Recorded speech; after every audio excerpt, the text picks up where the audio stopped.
Doctor Harish Kumar Singh. आज के इस व्याख्यान में पूर्व में जो मैंने व्याख्यान खास करके मौर्य काल तक दिया था, उसी को उसके बाद की स्थितियों को हम आगे बढ़ाएंगे। मौर्योत्तर काल में जैसे हमने देखा था कि मौर्य साम्राज्य के पतन के बाद उसी की पृष्ठभूमि में 3 देशी राज उत्तर भारत में और सातवाहन जो है दक्षिण भारत में पनपा, लेकिन बहुत लंबे वक्त तक ये देशी राज्य काम नहीं कर पाए, इनका भी पतन हुआ। और इसी पृष्ठभूमि पर फिर विदेशों से आक्रमण हुआ, यूनानियों का हुआ, शकों का हुआ, और शकों के बाद कुषाणों का आक्रमण हुआ। 3री शताब्दी एडी तक आते आते उत्तर भारत में एक और जहां पर कुषाण साम्राज्य था जो पतन के कगार पर पहुंचा था, तो सातवाहन के कुछ शाखाएं दक्षिण भारत में खास करके विंध्य के क्षेत्र में शासन कर रही थी। आज हम आपके साथ ये देखेंगे कि गुप्त साम्राज्य के उदय, विस्तार और पतन की प्रक्रियाओं पर हम व्यापक चर्चा करेंगे। हम देखेंगे कि किस तरह से कुषाणों के सामंत के रूप में गुप्त के वंशज थे और श्रीगुप्त ने एक साम्राज्य की स्थापना की, लेकिन वास्तविक संस्थापक के रूप में हम चंद्रगुप्त विक्रमादित्य को देखते हैं। हम ये देखेंगे आज के इस व्याख्यान में कि गुप्तों के प्रशासनिक तंत्र, कृषि, शिल्प, उत्पादन एवं व्यापार के संदर्भ में उनकी आर्थिक परिस्थितियां क्या थी, जिनकी वजह से करीब 300 वर्षों के लंबे शासनकाल में गुप्त साम्राज्य अपनी पराकाष्ठा, वैभव को प्राप्त किया। हम आज ये भी देखेंगे कि 5वीं 6वीं एडी आते आते उत्तर भारत की राजनीतिक के केंद्र में कैसे रिक्तता आती है और उसके पाटलिपुत्र की जगह पर, मगध की जगह पर खास करके आकर के कन्नौज एक प्रशासन का प्रमुख केंद्र बनता है।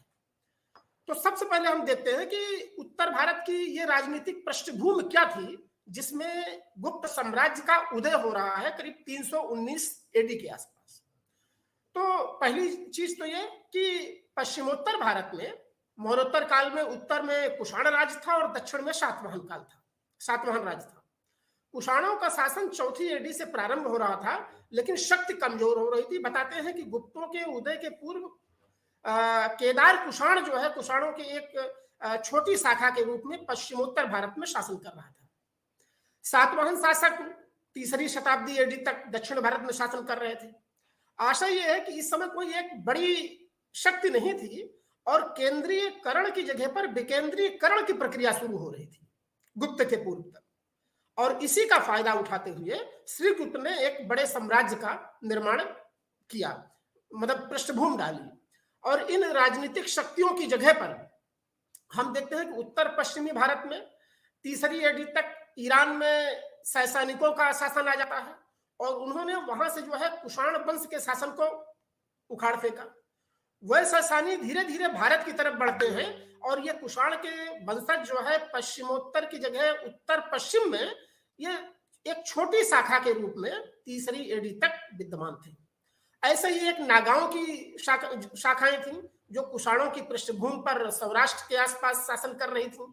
पश्चिम में हम वाकाटक शक्ति को देखते हैं जिसका संस्थापक विंध्य शक्ति था और इसने लंबे वक्त तक शासन किया। बाद में गुप्त साम्राज्य के शासकों से इसके वैवाहिक संबंध भी स्थापित होते हैं।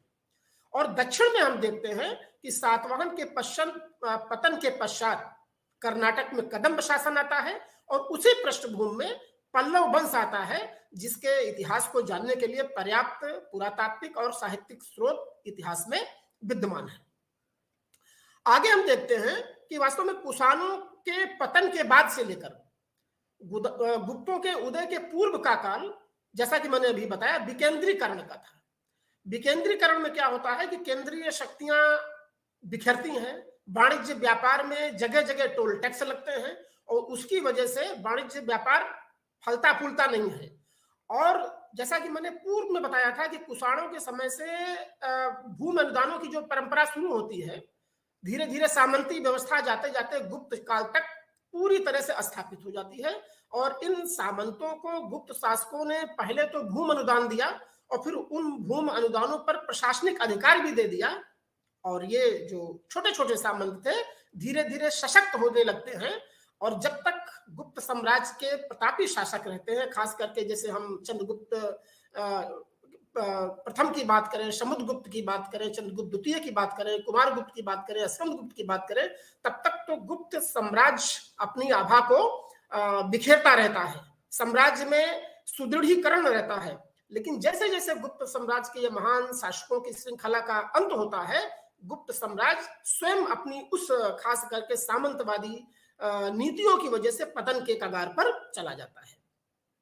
अगर हम गुप्त वंशावली की बात करें तो गुप्त शासकों की वंशावली का जो पुरातात्विक साक्ष्य है, एक तो प्रयाग प्रशस्त है जिसके बारे में भी चर्चा करेंगे हम, चंपू काव्य शैली में है, समुद्रगुप्त का था ये। इसमें गुप्त वंश के समुद्रगुप्त के पूर्व के शासकों के बारे में विवरण मिलता है। दूसरा महत्वपूर्ण स्रोत स्कंदगुप्त का भीतरी स्तंभ लेख है, जिसमें गुप्त वंश की शुरुआत से लेकर के और स्कंदगुप्त तक गुप्त शासकों के नाम मिलते हैं।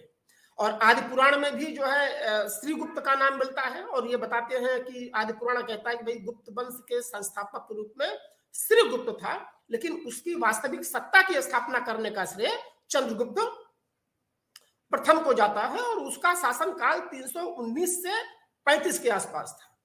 बताते हैं कि 319 में एक नए संवत की शुरुआत की, जिसको गुप्त संवत कहते हैं, और मुद्रा साक्ष्य से जो है एक मुद्रा मिली है चंद्रगुप्त प्रथम की, और उसमें लक्षप राजकुमारी के साथ वैवाहिक संबंधों की पुष्टि होती है। लक्षप राजकुमारी कुमार देवी थी जिसके साथ विवाह किया, और विवाह के उपलक्ष्य में जो है चंद्रगुप्त प्रथम ने एक मुद्रा का प्रचलन किया, जिसको जो है राजा रानी प्रकार के मुद्राएं कहते हैं, इसको चलाया था। और ये रजत यानी चांदी की मुद्राएं थी, एक बहुत बड़ा साक्ष्य है खास करके चंद्रगुप्त फर्स्ट के समय का।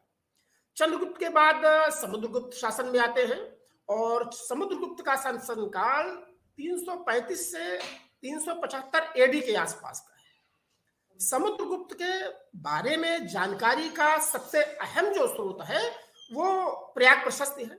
आपको बताते चले कि वो प्रयाग प्रशस्ति अशोक के ही स्तंभ लेख पर है, और समुद्रगुप्त के दरबारी हरिशण ने इसको चंपू काव्य शैली में लिखा है। वास्तव में एक तरह से ये चारण काव्य विधा में लिखा गया है, और इसमें समुद्रगुप्त की उत्तर और दक्षिण विजयों के साथ साथ उसके पराक्रम का विशद विवरण मिलता है। संस्कृत भाषा में ये लेख लिखा गया है, और इसमें इस प्रयाग प्रशस्ति में हरिशण समुद्रगुप्त को 2 उपाधियों से विभूषित करता है। वो धरणबंध की उपाधि लेता है, पूरी पृथ्वी को धारण करना। दूसरी उसकी चिर परिचित जो नीति थी, खास करके दक्षिण की ग्रहण मोक्षानुग्रह की थी। इसके तहत वो क्या करता है कि दक्षिण के 12 राज्यों के संघ को पराजित करता है, और पराजित करने के बाद उनको अनुग्रह यानी मुक्त करता है। वो उनके पुत्रियों से वैवाहिक संबंध करता है, उनसे नजराना लेता है, उनसे एकमुश्त धनराशि लेता है, और डायरेक्ट उनके क्षेत्र पर प्रशासन ना करके समुद्रगुप्त उनको मुक्त कर देता है।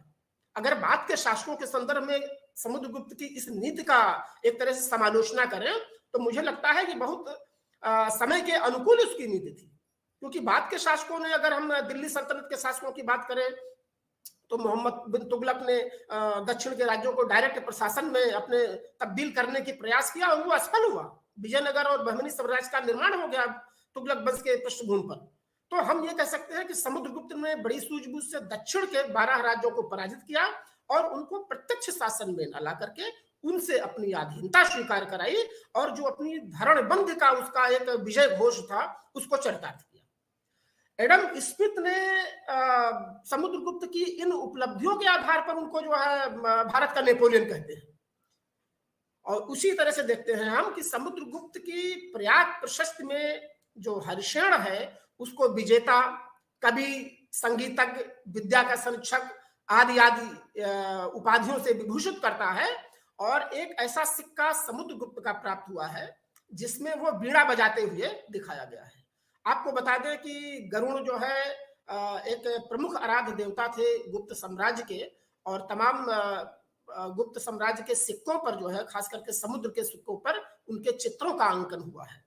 ऐसा ही हम देखते हैं कि समुद्रगुप्त के संदर्भ में वसुबंध एक वैद्य भिक्षु थे, और जो वैद्य भी बौद्ध भिक्षु थे, और उनको भी जो है समुद्रगुप्त ने संरक्षण प्रदान किया। इसकी खुद की उपाधि कविराज की थी। तो हम कह सकते हैं कि प्रयाग प्रशस्त एक तरह से उसके दरबारी कवि द्वारा लिखा गया ऐसा जीवंत अभिलेखीय साक्ष्य है जिससे हम समुद्रगुप्त के विराट व्यक्तित्व और एक चक्रवर्ती राजा के रूप में उसके निरूपण को हम अच्छी तरह से समझ सकते हैं। चंद्रगुप्त के बाद समुद्रगुप्त के बाद गुप्त वंश को आगे बढ़ाने का काम चंद्रगुप्त द्वितीय करता है और चंद्रगुप्त द्वितीय के बारे में कहा जाता है कि शक मुद्राओं का अनुकरण कर इसने जो है चांदी के सिक्के उत्कीर्ण कराए। आपको पहले बता चुका हूं कि शक शासकों ने सर्वप्रथम मुद्रा प्रचलन को जब शुरू किया था चांदी के, तो उसी के अनुकरण पर चांदी के सिक्के जो है चंद्रगुप्त द्वितीय ने कराए। एक प्रसंग आता है खास करके साहित्य में भी, और कक्ष नाम के एक शासक का सिक्का मिला है जिसमें बताते हैं कि रामगुप्त एक ऐसा शासक था और जो उसके बाद शासक बना, लेकिन शक शासकों की अधीनता को स्वीकार करते हुए उसने जो है अपनी पत्नी को सौंप दिया शकों को, और फिर ऐसे में चंद्रगुप्त द्वितीय ने जो है उसको सत्ता से हटा करके शकों को पराजित किया और मानमर्दन किया उनका, और पाटलिपुत्र और मगध के साम्राज्य पर स्वयं सत्ता का वर्ण किया। पश्चिमी शक विजय के पश्चात व्याघ्र सिक्के चलाए। विक्रमादित्य की उपाधि ले रहा है चंद्रगुप्त। यह विक्रमादित्य की उपाधि लेने का आशय यह है कि चंद्रगुप्त जो है अपने उस पुराने विक्रमादित्य की शासक के समतुल्य अपने को रखता है और वो पूरी तरह से गुप्त वंश को स्थापित करने में सफल रहा है। इसके समय में पाटलिपुत्र और उज्जैनी एक प्रमुख प्रशासनिक केंद्र के रूप में था।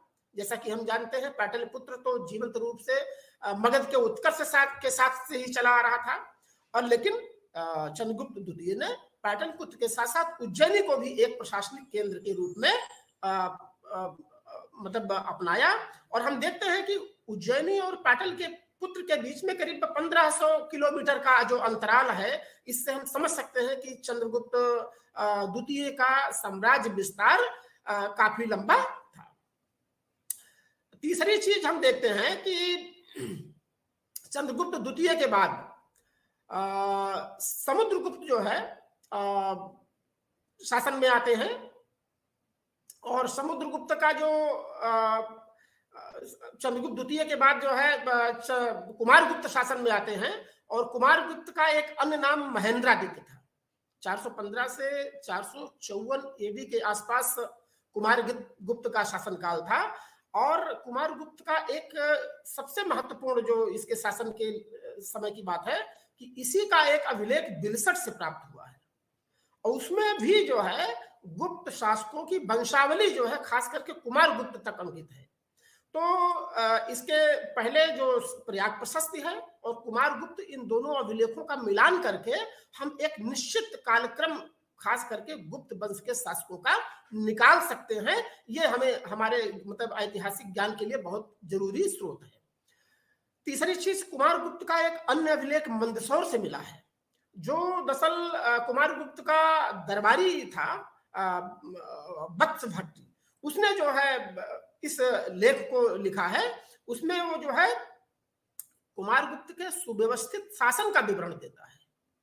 वो कुमारगुप्त के बारे में बताता है कि कुमारगुप्त ने उत्तर और दक्षिण में एक गुप्त साम्राज्य की आभा को फैलाया। ऐसा विवरण मंदसौर के अभिलेख में उसके प्रधानमंत्री, उसके दरबारी वत्स भट्ट ने देता है। वो वहीं पर लिखता है कि कुमारगुप्त ने अश्वमेध यज्ञ किया, सिक्कों पर वरुण के स्थान पर मयूर की आकृति को अंकित कराया। आपको बताते चले कि वरुण जो है एक तरह से पुरुष देवता थे, तो मयूर जो है उनकी पत्नी के रूप में, एक देवी के रूप में उनको आकृति दिया गया। तो यहाँ तक आते आते जो है ये बदलाव गुप्त साम्राज्य में दिख रहा है। हम देख रहे हैं कि गुप्त वंश के शासकों ने अश्वमेध यज्ञ किया। अब अश्वमेध यज्ञ से हम ये समझ सकते हैं कहीं ना कहीं गुप्त वंश में ब्राह्मण धर्म का बोलबाला है, मतलब वर्ण व्यवस्था को हूबहू लागू करना और वैदिक वांग्मय का संरक्षण करना, ये सब जो है गुप्त शासकों ने किया। तो हम कह सकते हैं कि गुप्त साम्राज्य में आते आते ब्राह्मण धर्म का एक तरह से उत्थान का समय आ रहा है। कुमारगुप्त की एक सबसे अहम बात है इसके समय की नालंदा विश्वविद्यालय की स्थापना। हम सभी जानते हैं कि बिहार में नालंदा विश्वविद्यालय है और कुमार गुप्त ने जो है इसकी स्थापना की थी। ये वास्तव में उस समय की समकालीन दुनिया में सबसे श्रेष्ठ विश्वविद्यालय था, जहां पर श्याम, मलाया, कंबोडिया, विदेशों से जो है छात्र यहाँ पर आते थे और शिक्षा ग्रहण करते थे। इसका परिसर आज भी जीर्ण शीर्ण रूप में उत्खनन से प्राप्त हुआ है और आर्कियोलॉजिकल सर्वे ऑफ इंडिया ने इसको सुरक्षित किया है। बताते हैं यहाँ पर 300 कमरे थे, 9 मंजिला एक विशाल पुस्तकालय था। और कालक्रम में जाते जाते जब भारत में तुर्कों की सत्ता की स्थापना हुई तो बख्तियार खिलजी जो है सवार होते हुए नदिया वंश को ध्वस्त करने के लिए बढ़ा और उसको संभवतः कोई राजमहल समझा होगा और 1193 के आसपास नालंदा विश्वविद्यालय को आग लगा करके ध्वस्त कर दिया। बताते हैं कि बौद्ध साहित्य से भरा पड़ा था नालंदा विश्वविद्यालय।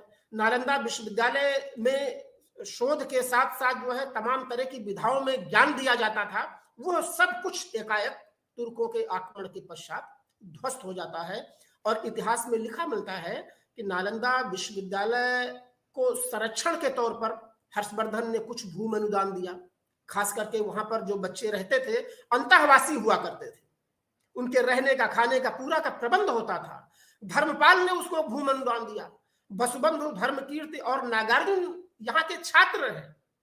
नागार्जुन तो बहुत बड़े बौद्ध विद्वान थे जिन्होंने शून्यवाद की कंसेप्ट को इजाद किया और महान बौद्ध दार्शनिक थे, वो भी वहां से छात्र हैं। और सबसे बड़ी बात है कि ह्वेनसांग जो हर्षवर्धन के समय पर भारत आता है, वो नालंदा विश्वविद्यालय जाता है और वहां पर बौद्ध पांडुलिपियों को वो संग्रहित करता है, वहां वो पढ़ता है रह करके। तो हर्षवर्धन के दस्तावेज से भी जो है नालंदा के खास करके पठन पाठन और उसका खर्च कैसे चलता था और किन किन विषयों में उपाधियां दी जाती थी, ये सारी जानकारी हमको मिलती है। और नालंदा विश्वविद्यालय पूरी तरह से धार्मिक अनुदानों से उस समय के अगल बगल के क्षेत्र में जो राजा राज करते थे उनके द्वारा जो अनुदान दिया गया था, जैसे बताते हैं कि 100 ग्रामों का अनुदान हर्षवर्धन ने दिया, 200 ग्रामों का अनुदान धर्मपाल ने दिया। अब इन अनुदानों से जो अधिशेष आता था उससे जो है यह महाविद्यालय चलता था, यह विश्वविद्यालय चलता था। स्कंदगुप्त की बात करें तो स्कंदगुप्त तक जाते जाते गुप्त शक्ति में थोड़ा सा ह्रास दिखता है और उसके बाद तो गुप्त शक्ति का पतन भी शुरू हो जाता है। 455 से लेकर के 467 एडी तक जो है स्कंदगुप्त का शासनकाल था। और इसके शासनकाल की प्रमुख विशेषता क्या थी, विशेषता क्या डिमेरिट कह सकते हैं कि हूणों का आक्रमण प्रारंभ हो जाता है। हूण लोग भारी संख्या में पश्चिमोत्तर सीमा प्रांत से आक्रमण करते हैं, जिसको सुरक्षित रखने के लिए स्कंदगुप्त को अपनी पूरी प्रशासनिक मशीनरी लगा देनी पड़ रही है। स्कंदगुप्त के बारे में एक और दस्तावेज मिलता है, खास करके अभिलेखीय प्रमाण मिलता है, वो जूनागढ़ का अभिलेख है जिसमें वो बताता है कि सुदर्शन झील का निर्माण स्कंदगुप्त ने कराया। उस समय सुदर्शन सौराष्ट्र के जो उनके गवर्नर थे पर्णदत्त, उनके पुत्र चक्रपालित ने जो है उस झील का निर्माण कराया। अब मैं बताता चलता हूं आपको कि रुद्रदामन का एक जो अभिलेख है जूनागढ़ का, उसमें रुद्रदामन खुद दावा करता है कि जब जल में रिसाव होने लगा, बांध का झील का पानी गिरने लगा, तो मैंने स्वयं उसकी मरम्मत कराई। और उस झील को इतिहास के कालक्रम में चंद्रगुप्त मौर्य ने जो है बनवाई थी। स्कंदगुप्त ने भी उसका मरम्मत कराई थी और रुद्रदामन ने भी उसका मरम्मत कराई थी। इससे 2-3 बातें प्रकाश में आती हैं कि एक तरह से राजा में प्रजा के प्रति मतलब कल्याण की भावना दिखती है। सिंचाई के साधनों पर भी प्रकाश पड़ता है। राजतंत्र की तरफ से प्रजा को कृषि हेतु मतलब झीलों का निर्माण, ये एक तरह से अभिलेखीय दस्तावेज इसको पुष्ट करता है। अच्छा, जब हम बात करें कि स्कंदगुप्त के समय पर वो कौन से हूण नेता थे जिन्होंने गुप्त साम्राज्य की जो आधारशिला समुद्रगुप्त चंद्रगुप्त द्वितीय के समय रखी गई थी उसको झकझोर दिया या हिला दिया, तो इसमें तोड़माण का नाम आता है। ये पहला हूणों का शासक था जिसने जो है गुप्त शक्ति को कमजोर करने का प्रयास किया, उस पर आक्रमण किया। दूसरा प्रमुख नेता मिहिरकुल था। जो भारत के खास करके आंतरिक भागों पर वो आक्रमण करता है और गुप्त साम्राज्य को पतन की तरफ धकेल देता है। अगर हम बात करें मतलब श्रीगुप्त, चंद्रगुप्त प्रथम, समुद्रगुप्त, चंद्रगुप्त द्वितीय, कुमारगुप्त और स्कंदगुप्त के बाद ये गुप्त शख्स में एक तरह से ह्रास दिखता है और उस ह्रास के दौर में ही हमें ये देखना है कि उनका आखिर प्रशासन कैसा चलता था। अपने आभा के समय पर गुप्त शासन क्यों स्वर्ण काल कहा गया, उनकी विज्ञान की क्या उपलब्धियां थी, उनकी साहित्य क्या उपलब्धियां थी और उनका प्रशासन किस तरह से था, केंद्रीकृत था या विकेंद्रीकृत था, इस चीजों को हम देखने का प्रयास करते हैं। तो सबसे अहम है कि गुप्त युग से ही विकेंद्रीकरण की शुरुआत होती है। विकेंद्रीकरण में खास करके क्षेत्रीय जो तत्व होते हैं उनमें उभार आ जाता है। जब केंद्रीकृत राज होता है तो वाणिज्य व्यापार अपने आप फलता फूलता है, जगह जगह टोल टैक्स, चुंगी टैक्स नहीं होते हैं, बल्कि जब विकेंद्रीकरण हो जाता है तो हर राज्य अपनी सीमा पर जो है टोल टैक्स, चुंगी टैक्स लगाता है, जिससे वाणिज्य व्यापार की गतिविधियां कहीं न कहीं हतोत्साहित होती हैं। गुप्त काल के बाद, गुप्त काल के अंतिम समय में हम देखते हैं विकेंद्रीकरण की शुरुआत हो जाती है। यह प्रशासन का एक तरह से अहम बिंदु दिखता है। दूसरी चीज, गुप्त काल के जो शासक थे वो बड़ी बड़ी उपाधियां लेते हैं। महाराजा धीराज की उपाधि ले रहे हैं, परम भट्टारक जैसी उपाधियां ले रहे हैं। राजपद वंशानुगत था। वंशानुगत होने के बावजूद ज्येष्ठ पुत्र के उत्तराधिकार का कोई स्पष्ट विवरण नहीं मिलता है, क्योंकि यदा कदा गुप्त युवराजों ने जो है सत्ता के लिए संघर्ष भी किया। चंद्रगुप्त द्वितीय के बारे में भी विवरण मिलता है कि उसने अपने भाई काच्च की जो है हत्या करके या उसको सत्ता से बेदखल करके सत्ता प्राप्त किया। उसी तरह से राज सत्ता की देवी के रूप में लक्ष्मी और विष्णु की पत्नी को एक महत्व दिया जा रहा है। सबसे बड़ी बात है कि राजा जो है वो अपनी प्रजा के कल्याण के प्रति उत्सुक है और वर्णाश्रम व्यवस्था का रक्षक है। ये बात हम गुप्त प्रशासन में देख रहे हैं कि राज प्रसाद का, राज तत्व का प्रमुख कार्य है वर्णाश्रम व्यवस्था को की रक्षा करना। और संस्कृत एक अहम भाषा के रूप में गुप्त शासन में उभर के आ रही है। हमने अभी चर्चा करी कि समुद्रगुप्त की प्रयाग प्रशस्त ही संस्कृत भाषा में है। तो एक तरह से संस्कृत एक अहम भाषा के रूप में गुप्त साम्राज्य में उभर करके आ रही है। मजे की बात है कि गुप्त के पूर्व जो बौद्ध और जैन ग्रंथ पाली और प्राकृत भाषा में लिखे जा रहे थे, उनमें भी संस्कृत में ग्रंथों की रचना हो रही है। प्रशासन की छोटी इकाई केंद्र के अलावा प्रांत होता था, उसको भुक्त कहा जाता था। भुक्तियों का विभाजन विषय में होता था और विषय के नीचे ग्राम होते थे और ग्राम के अधिकारियों को ग्रामिक कहा जाता था। नगर प्रशासन भी एक प्रशासनिक हायरार्की में था, जिसमें मुख्य अधिकारी पुरपाल था, नगर रक्षक होते थे, नगरपति होते थे और भुक्तियों के प्रशासन में बड़े बड़े कुमारामात्य की नियुक्ति की जाती थी। ऐसे ही न्याय व्यवस्था को देखें तो पूरे के पूरे गुप्त राज्य में न्याय व्यवस्था के सर्वोच्च केंद्र पर राजा होता था, लेकिन उसके नीचे न्यायाधीश थे और न्यायाधीश में न्यायालय भी 4 तरह के होते थे। जैसे राजा का न्यायालय होता था, दूसरे स्तर पर पुग होता था, तीसरे स्तर पर श्रेणी होता था, चौथे स्तर पर कुल की बात जो है ऐतिहासिक दस्तावेजों में दिखती है। प्रमुख न्यायिक अधिकारियों के रूप में हम देखते हैं कि दंड नायक होते थे, महादंड नायक होते थे, सर्वदंड नायक होते थे, ये न्यायाधीश होते थे। और चूंकि स्मृति ग्रंथों का नियमन उस समय तक हो गया था, तो मनु स्मृति, याज्ञवल्क्य स्मृति, देवल स्मृति, नारद स्मृति, ये खास करके हिंदू विधि संहिता के प्रमुख आधार थे, जिनके आधार पर ये जो दंड नायक होते थे ये जनता को न्याय देते थे।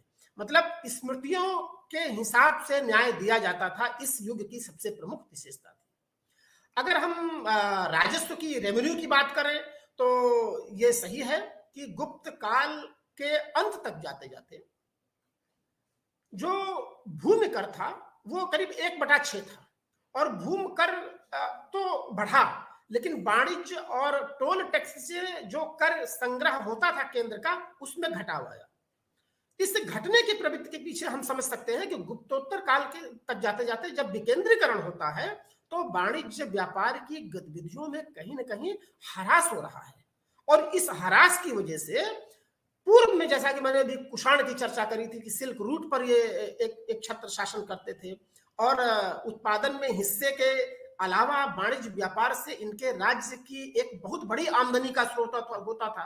लेकिन गुप्त काल के अंत में जाते जाते ये वाणिज्य व्यापार की गतिविधियां कहीं ना कहीं प्रभावित हो रही हैं और इसका कारण केंद्रीयकरण की जगह विकेंद्रीकरण है। तो ऐसे में राज्य की आमदनी कैसे चलेगी, उसके लिए भूमि कर लिया जा रहा है, उसमें इजाफा हो रहा है, विस्तार हो रहा है, क्षेत्रों का विस्तार हो रहा है। तो 1/6 के आसपास ये था। अब हम देखते हैं सामाजिक जीवन। दरअसल पूरे अगर गुप्त काल में हम सामाजिक जीवन की बात करें तो वर्ण व्यवस्था पूरी तरह से स्थापित हो गई थी और समाज में ब्राह्मणों का श्रेष्ठ स्थान था और उनके 6 कर्तव्य भी माने गए: अध्ययन, अध्यापन, यज्ञ करना, दान देना एवं दान लेना। वर्ण व्यवस्था से इतर भी तमाम अंतज जातियों का विवरण मिलता है क्योंकि स्मृति ग्रंथ पूरी तरह से स्थापित हो चुके थे। उनके विधान से, उनके नियमन के हिसाब से, उनके हिसाब से जो है गुप्त शासन संचालित हो रहा था और वर्ण व्यवस्था को खुद लागू करने के पीछे गुप्त साम्राज्य लोग पूरी अपनी ताकत लगाते थे। तो इस तरह से याज्ञवल्क्य जैसे हैं, याज्ञवल्क्य जो है शूद्रों के पेशे के रूप में व्यापार, कारीगर और कृषक की बात करते हैं कि मतलब शूद्र लोग इन चीजों में अपनी गतिविधियां संलिप्त कर सकते हैं। इसी तरह से कुछ अभिलेखों में जो है एक कायस्थ जाति का विवरण आता है और याज्ञवल्क्य स्मृति जो है उसमें कायस्थों की बात करती है। खास करके ओशनम स्मृति में सर्वप्रथम जो है कायस्थ जाति का नाम आता है। ये कायस्थ जाति क्या था? ये भूमि अनुदानों को लिखते थे जाहिर तौर पर कि गुप्त काल में बड़े मात्रा में धार्मिक और गैर धार्मिक भूमि अनुदान देने की प्रथा शुरू होती है। अब उनका लेखा जोखा रखना है तो मुझे लगता है और इतिहास में लिखा भी है कि कम से कम एक वर्ग का अभ्युदय यहाँ पर हो रहा है जो उन भूमि अनुदानों को लिपिबद्ध कर रहा है। मजे की बात है कि इन भूमि अनुदानों को लिपिबद्ध करने से जिस वर्ग को कहीं ना कहीं दिक्कत हो रही थी वो उनके दस्तावेजों को इधर से उधर कर रहे थे, उनके राजस्व को कम या ज्यादा बता रहे थे, उनके प्रति यानी कायस्थ जाति के प्रति जो है ब्राह्मणों ने यहाँ पर शूद्र वर्ग में भी रखने की बात की है, उससे तुलना करने की कोशिश की है। इसी के साथ हम देखते हैं कि गुप्तकालीन अभिलेखों में प्रथम कायस्थ या ज्येष्ठ कायस्थ जो है कुछ कम्युनिटी को, कुछ लोगों को कहा गया है जो इन अभिलेखों को संरक्षित करते थे। अछूत और अस्पृश्य जातियों का भी स्पष्ट विवरण खास करके गुप्तकालीन स्रोतों से मिलता है। फाहियान के वर्णन से ये पता चलता है, जैसा कि हमने बताया कि चंद्रगुप्त द्वितीय के समय पर फाहियान का आगमन होता है। फाहियान वो चीनी यात्री था जो यहाँ पर आता है और गुप्त साम्राज्य में जाता है, मध्य देश की बात करता है और बताता है कि वहां पर ब्राह्मण वंश का शासन था। वो स्पष्ट रूप से कहता है कि भारत में उस युग में अस्पृश्य वर्ग था जो शूद्रों से भिन्न था। इन्हें अंतज या चंडाल कहा जाता था और ह्वेनसांग भी जो है इस फाहियान के इस विवरण की पुष्टि करता है। अगर हम दासों की बात करें तो गुप्त काल तक आते आते दास प्रथा स्थापित हो चुकी थी और नारद ने तो याज्ञवल्क्य स्मृति में 15 प्रकार के दासों का विवरण दिया है, जबकि मनु 7 प्रकार के दासों का बात करते हैं। गुप्त काल में दासों की अवस्था पूर्व काल से अधिक दयनीय थी, इस बात को ध्यान में रखने की जरूरत है क्योंकि दास स्वेच्छा से कुछ कर नहीं सकते थे। मनुस्मृति में और नारद स्मृति में दासत्व से मुक्ति के लिए विधान की बात की गई है कि किस तरह से कोई दास अपने को मुक्त कर सकता है।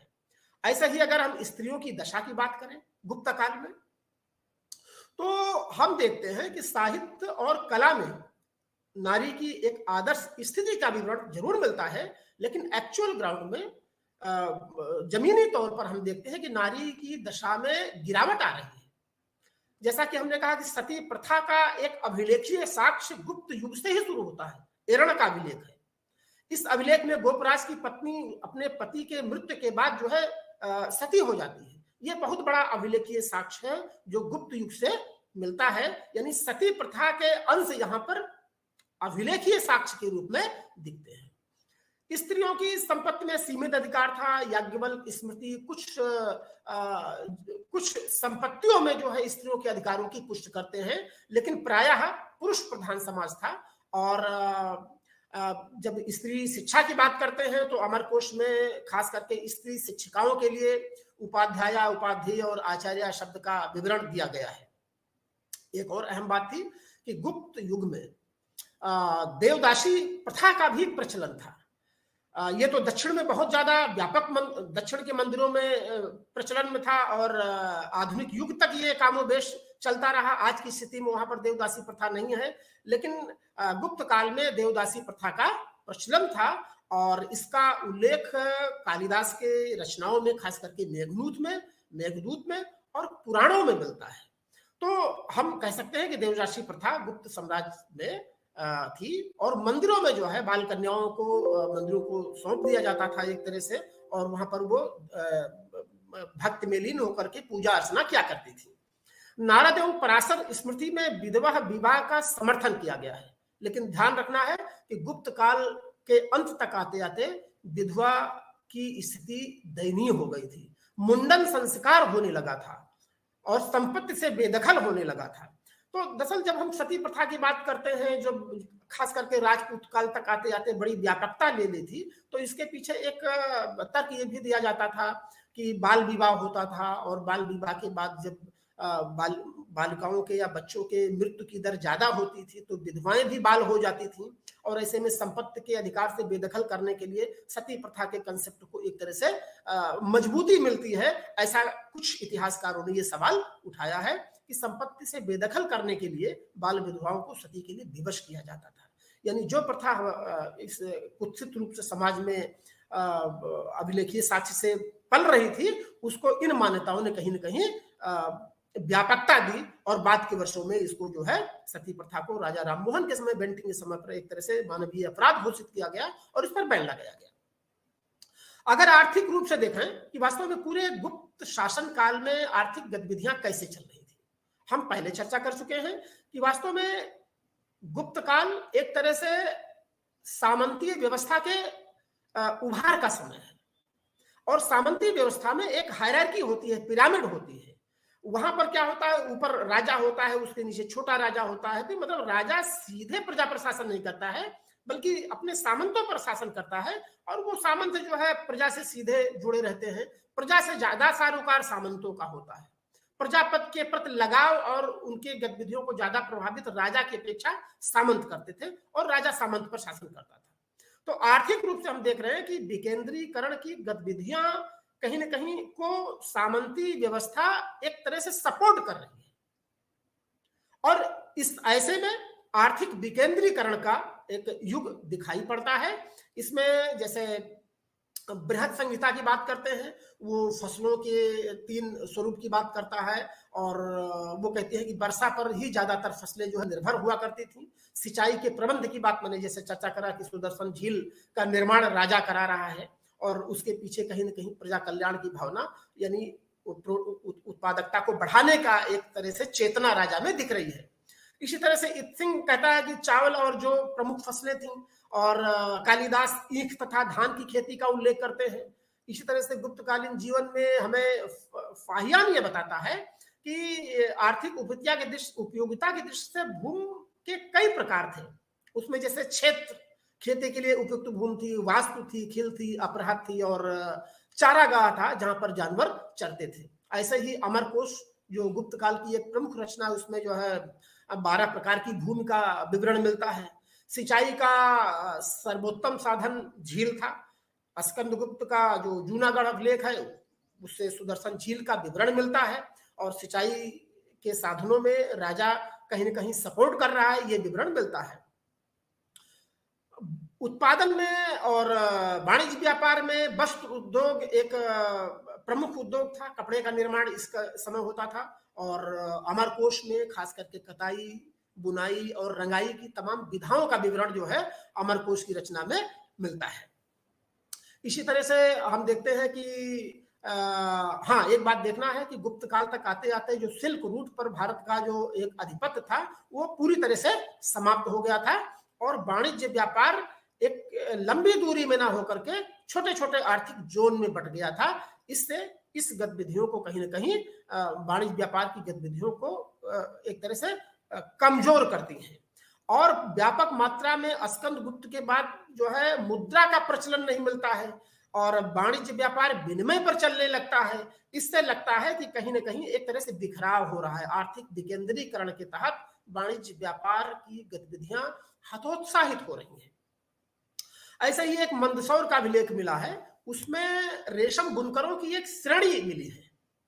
ये श्रेणियां क्या थी कि उत्पादन से लेकर के वितरण और वाणिज्य व्यापार के संसाधनों पर नियंत्रण करती थी, अपनी मुहर चलाती थी और अपने मतलब पूरी तरह से कंट्रोल करती है। तो मंदसौर अभिलेख में रेशम बुनकरों की एक श्रेणी मिलती है जिसने बताते हैं कि सूर्य मंदिर का निर्माण कराया। नारद और बृहस्पति स्पष्ट रूप से श्रेणी प्रशासन की व्यवस्था का वर्णन करते हैं कि ये श्रेणियां जिन जिन क्षेत्रों में काम करती थी वहां पर प्रशासनिक अधिकारों पर भी ये नियंत्रण रखती थी। ऐसे ही कुछ श्रेणियों ने जो है तक्षशिला, कौशाम्बी और विदिशा से इन श्रेणियों के स्वतंत्र सिक्के भी मिले हैं। ठीक है, तो हम ये देखते हैं कि इन श्रेणियों का वाणिज्य व्यापार में अहम स्थान था। राज्य काज से संबंधित लोग इस पर नियंत्रण नहीं करते थे, बल्कि ये स्वतंत्र रूप से अपना वाणिज्य व्यापार करती थी, अपने सिक्के भी ये चलाती थी। और मंदसौर अभिलेख में ही रेशम बुनकरों की एक श्रेणी को जो है धर्मदाय के रूप में प्रदत्त उल्लेख किया गया है कि ये धर्मदायी संस्था थी। ऐसे ही हम कुलिक निगम की बात करते हैं जो मतलब शास्त्रवास चलते थे, लंबे लंबे कारवां चलते थे और वो कारवां जो है लंबी दूरी के माध्यम से वस्तुओं को एक स्थान से दूसरे स्थान पर लेके जाते थे। गुप्त शासकों ने स्वर्ण मुद्राएं भी चलाई, चांदी के सिक्कों भी चलाए और लेकिन धीरे धीरे स्कंदगुप्त तक जाते जाते इन सिक्कों में खोट दिखती है। सिक्कों में मिलावट से यह पता चलता है कि कहीं ना कहीं जो शासन प्रशासन है उसकी वाणिज्य व्यापार की गतिविधियां हतोत्साहित हो रही हैं। तभी शुद्ध सोने की जगह पर मिलावटी सिक्कों का प्रचलन चल रहा है। फाहियान स्पष्ट रूप से विनिमय में कौड़ियों का उपयोग का प्रचलन करता है। ये कौड़ियां क्या थी? ये दरअसल मुद्रा का ही एक रूप थी और जो विनिमय में ये आदान प्रदान में मतलब जो है उपयुक्त की जाती थी। ऐसे ही एक कुमार गुप्त का एक अभिलेख मिला है जिसमें पट्टवा श्रेणी का विवरण मिलता है। अब ये श्रेणी बुनकरों की श्रेणी थी जो दूर दराज के क्षेत्रों में भी जाकर के जो है ये वस्तुओं का या कपड़ों का आदान प्रदान करती थी और उनका व्यापार करती थी।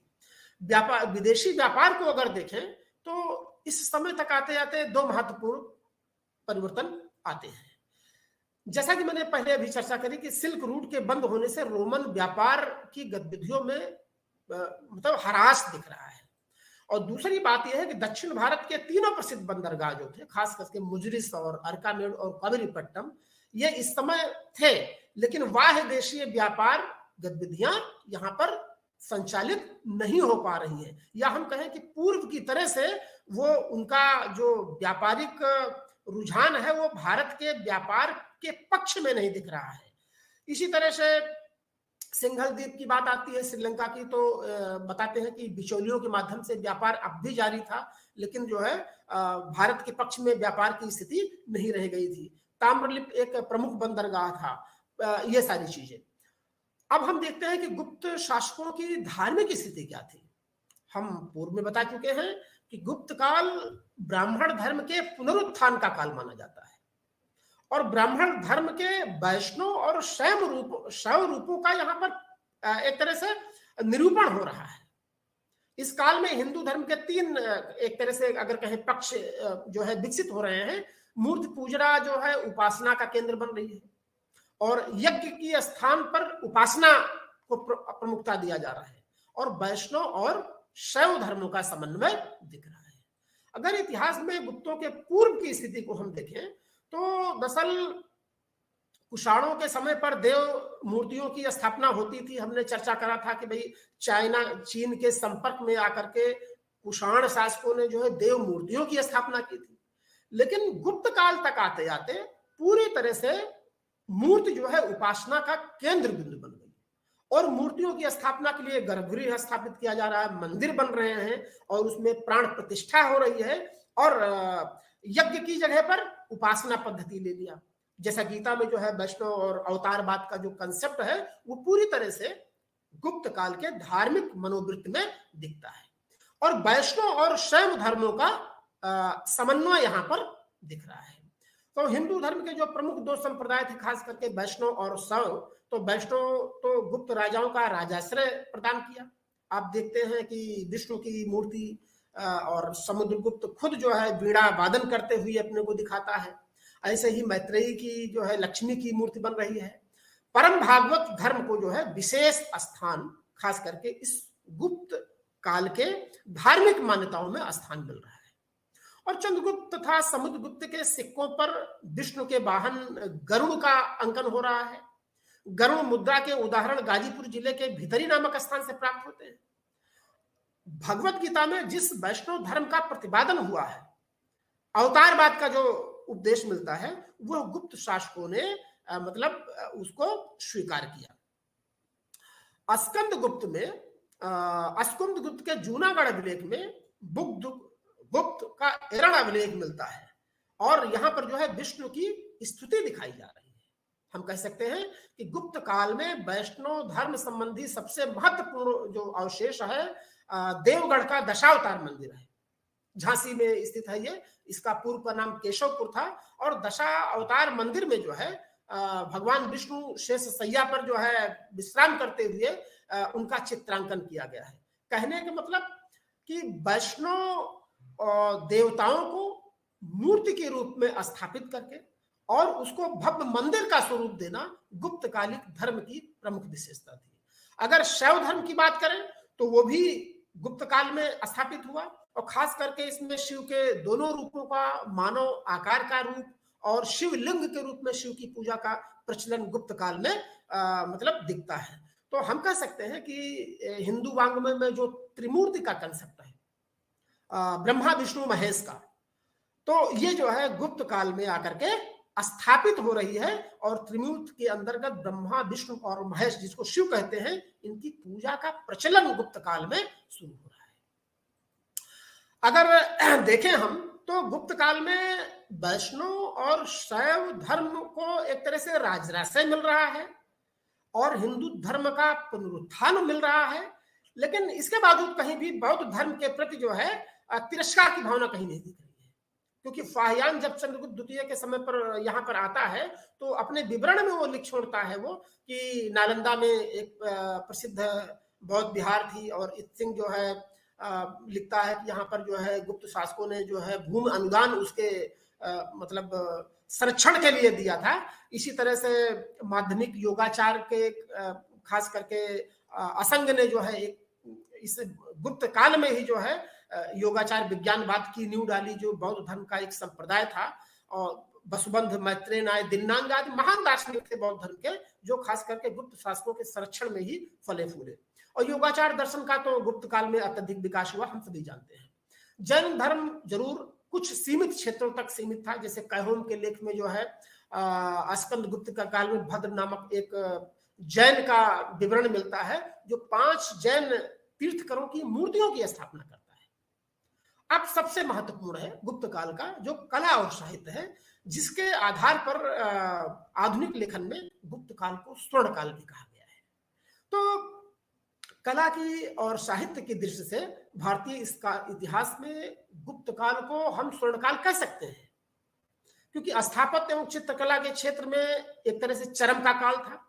मंदिर निर्माण की कला का जन्म यहीं से हो रहा है। देव मूर्तियां तो कुषाण काल से जरूर बन रही थी, लेकिन मंदिर निर्माण कला का एक स्पष्ट नमूना खास करके देवगढ़ का जो दशावतार मंदिर है वहां पर दिख रहा है। और वैष्णव मूर्ति की स्थापना हो रही है। शिखर का पहला उदाहरण मंदिरों में ये दशावतार मंदिर है।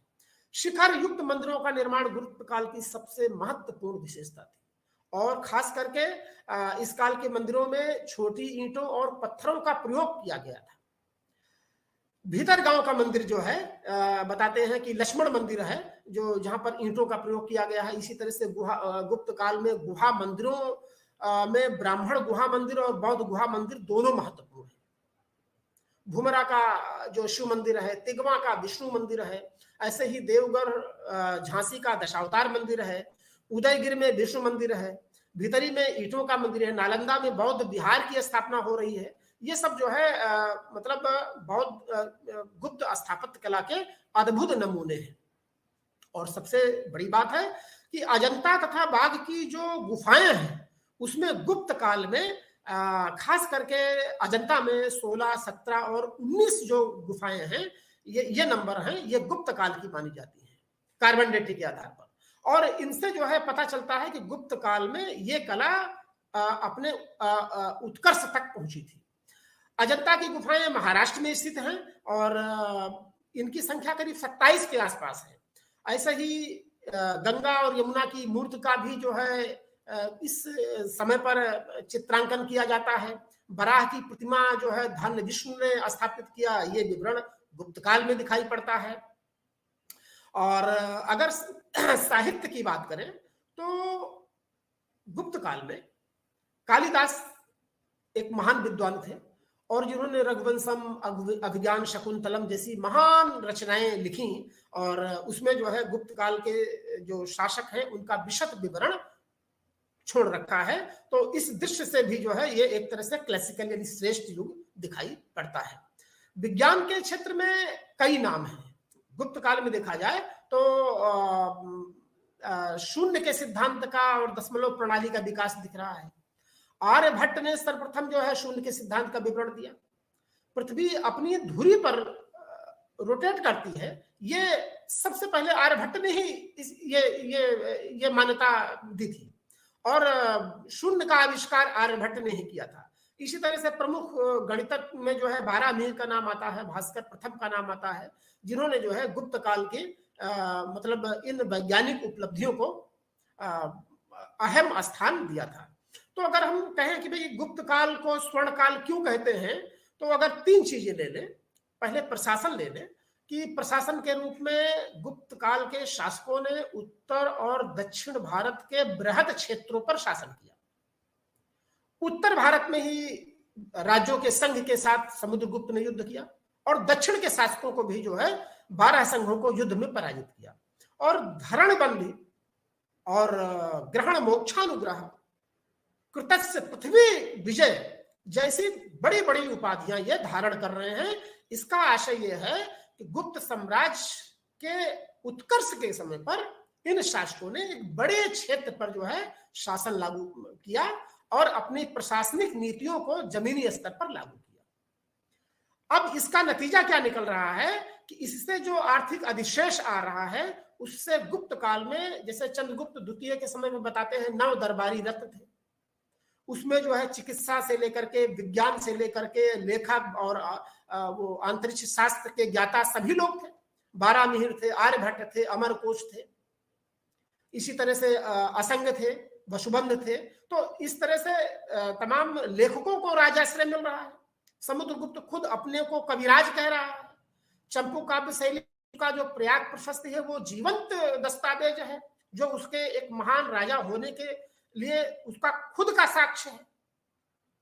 तो प्रशासन के तौर पर हम देखते हैं कि गुप्त शासकों ने एक बड़े हिस्से पर प्रशासन किया और भुक्ति, विषय और ग्राम के माध्यम से एक प्रशासनिक विभाजन किया और उस विभाजन पर अपने कानून को लागू किया। दूसरी बात हम देखते हैं कि साहित्य के क्षेत्र में ये उन्नत का समय है। साहित्य के रूप में जब दरबार में इन साहित्य लेखकों को एक सम्मान मिल रहा है, अनुदान मिल रहा है, भूम अनुदान मिल रहा है, तो ये साहित्य की गतिविधियां फल फूल रही हैं। तीसरी चीज हम देखते हैं कि स्थापत्य कला में, चूंकि पुरातात्विक साक्ष्य के रूप में गुप्त काल के तमाम स्थापत्य आज भी विद्यमान है, चाहे दशावतार मंदिर हो, अजंता एलोरा की गुफाएं हो, या फिर जो है कानपुर का ईंटों का भीतरी का बना हुआ मंदिर हो, या इनके जो अभिलेखीय साक्ष्य हैं, इनसे जो है स्थापत्य कला का पर पर्याप्त प्रकाश पड़ता है। चित्रकला पर भी प्रकाश पड़ता है। विज्ञान को अगर हम देखें तो गुप्त काल में विज्ञान भी अपने उन्नत स्थिति में था। महरौली का चंद्रलेख जो लौह स्तंभ में मिला है वो इसका जीता जागता उदाहरण है। उस पर लगी हुई पालिश अभी तक जीवंत है। और खुले आसमान में है लेकिन जंग नहीं लगी है, तो कहीं ना कहीं एक तरह से विज्ञान और तकनीक की जानकारी वहां पर लोगों को थी। अंतरिक्ष विज्ञान के क्षेत्र में, ज्योतिष के क्षेत्र में खास करके गुप्त काल जो है एक महान उपलब्धियों से भरा पड़ा है। तो हम कह सकते हैं कि ज्योतिष विज्ञान, अंतरिक्ष विज्ञान, स्थापत्य कला और विज्ञान, साहित्य, इन सब के आधार पर हम कह सकते हैं कि गुप्त काल जो है स्वर्ण काल के रूप में हमको दिखता है। उसी तरह से सामाजिक, आर्थिक और राजनीतिक स्थितियों को हम देखते हैं कि धीरे धीरे राजनीतिक रूप से गुप्त साम्राज्य के अंत तक जाते जाते विकेंद्रीकरण की शक्तियां हावी हो जाती हैं। और इस विकेंद्रीकरण की शक्ति के पीछे जो दो अहम चीजें काम कर रही थी, उसमें मुझे लगता है सर्वप्रथम सामंतवाद का इजाफा था। जैसे कि पूर्व के शासकों ने और फिर बाद में गुप्त शासकों ने भारी मात्रा में भूमि अनुदान दिया। पहले वो भूमि अनुदान सिर्फ उत्पादन में हिस्सा एक तरह से जीविकोपार्जन के लिए उस संबंधित ब्राह्मणों को या गांव लोगों को दिया जाता था, लेकिन ये भूमि अनुदान धीरे धीरे इस पर कानून व्यवस्था का अधिकार भी गुप्त शासकों ने सौंप दिया। इससे हम देखते हैं कि ये जो विकेंद्रीकरण की प्रवृत्ति है वो बढ़ती चली जाती है।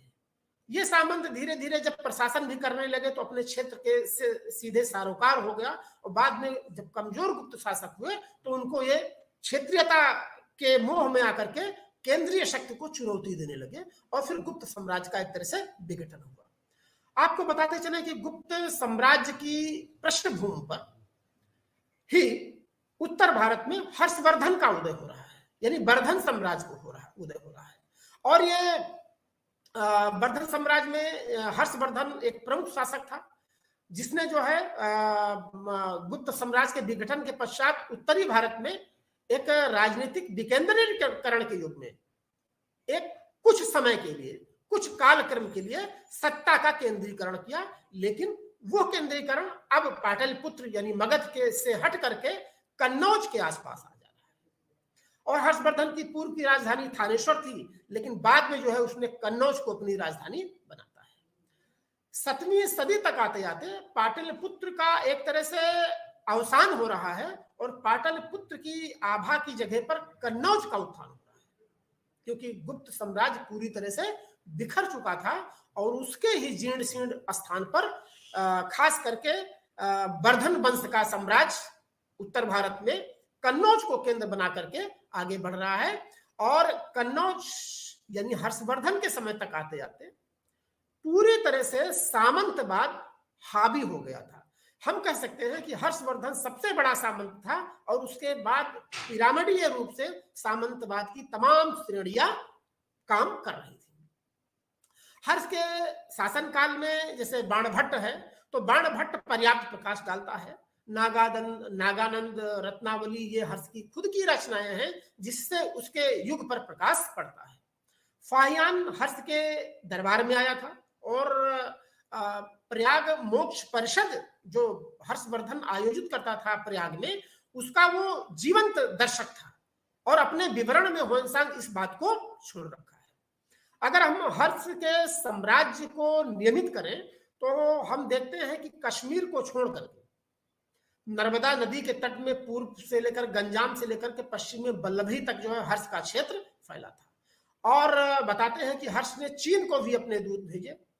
और हर्ष के विवरण में एक प्रसंग आता है कि हर्ष ने कश्मीर के शासक पर से युद्ध करके बुद्ध के दंत अवशेषों को प्राप्त किया, जबरन प्राप्त किया, बलपूर्वक प्राप्त किया, और वो बौद्ध महायान धर्म का जो है महायान शाखा का संरक्षक था, और उन दंत अवशेषों को ला करके उसने पाटलिपुत्र में संरक्षित किया, ऐसा विवरण मिलता है। हर्ष के समय तक आते आते भूमि अनुदान की जो प्रक्रिया है वो बढ़ती चली गई। पहले धार्मिक अनुदान था, अब यहां तक आते आते गैर धार्मिक अनुदान बड़ी मात्रा में दिए जाने लगे। और इस विवरण की पुष्टि कामोवेश ह्वेनसांग भी कहीं ना कहीं करता है। ह्वेनसांग बताता है कि हर्ष की राजकीय आय 4 भागों में बटी थी। एक भाग राजा के खर्च के लिए होता था, दूसरा विद्वानों के लिए, और तीसरा भाग अधिकारियों के लिए होता था। और चौथा भाग जो है क्षेत्र की बंदोबस्त और व्यवस्था और कानून प्रशासन को लागू करने के लिए होता था। ह्वेनसांग जब इसके समय पर विश्वविद्यालय आता है तो वास्तव में नालंदा के बौद्ध विहार वो जाता है और वहां से बौद्ध पांडुलिपियों को संग्रहित भी करता है। ह्वेनसांग की मजे की बात है कि ह्वेनसांग अपने विवरण में कृषकों को शूद्र की श्रेणी में रखता है और वो मेहतर, चंडाल और अछूतों के विषय में भी उल्लेख करता है। तो यहां हम ये कह सकते हैं कि कृषि कार्य कहीं ना कहीं हे दृश्य से उसको देखा जा रहा है।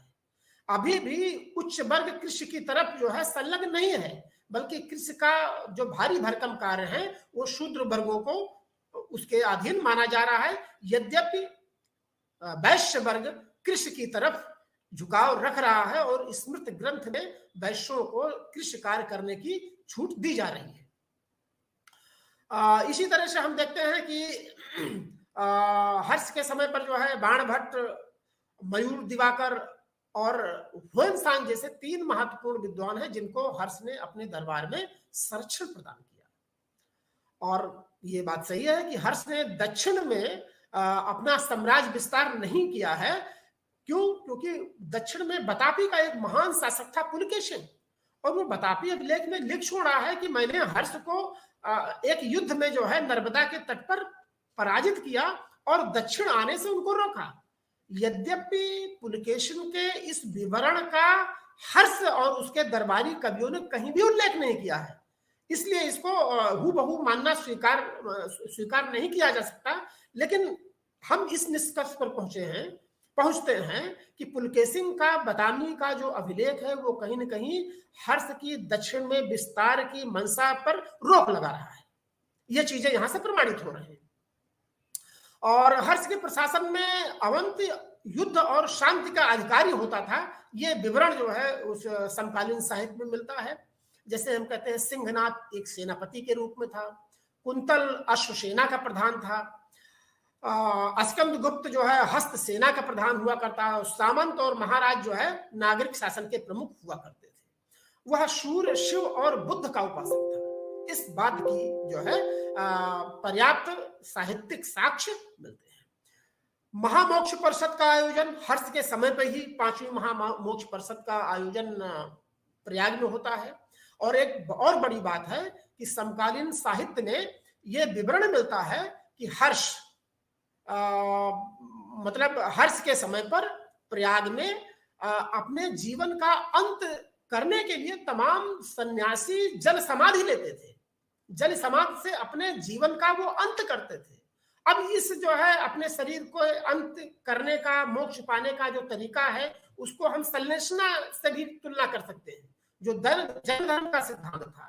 तो हम देखते हैं कि हर्ष जो है गुप्तोत्तर काल के बाद हर्ष ने एक व्यापक हिस्से पर शासन किया और पाटलिपुत्र की जगह पर कन्नौज को एक राजधानी बनाया और वहां पर बौद्ध और खास करके ब्राह्मण धर्म दोनों अपने उत्थान की तरफ बढ़ रहे थे। नालंदा एक बौद्ध विहार और बौद्ध शिक्षा के केंद्र के रूप में स्थापित था तब तक, जिसका विवरण ह्वेनसांग और फाहियान दोनों देते हैं। लेकिन हर्ष के पतन के बाद ही उत्तर भारत में कन्नौज पर जो रिक्तता आई, उस शून्यता को भरने के लिए एक तरह से त्रिकोणात्मक संघर्ष होता है और उस त्रिकोणात्मक संघर्ष की चर्चा हम आगे करेंगे, जिसमें पाल, गुर्जर प्रतिहार और राष्ट्रकूट शासकों ने इस रिक्तता को भरने के लिए एक संघर्ष किया। और उस संघर्ष में हम देखते हैं कि कहीं ना कहीं प्रतिहार वंश के शासक विजयी दिखते हैं और फिर उत्तर भारत में एक तरह से राजपूत शासनकाल का दौर होता है। पूरे उत्तर भारत में छोटे छोटे राजपूत राज्य स्थापित होते हैं। तो अगले लेक्चर में, अगले व्याख्यान में हम उत्तर भारत की इस खास करके पूर्व मध्यकाल की राजनीतिक दशा के साथ साथ दक्षिण भारत में चोल, चेर, पांड्य राज्यों के बारे में भी देखने का प्रयास करेंगे। धन्यवाद।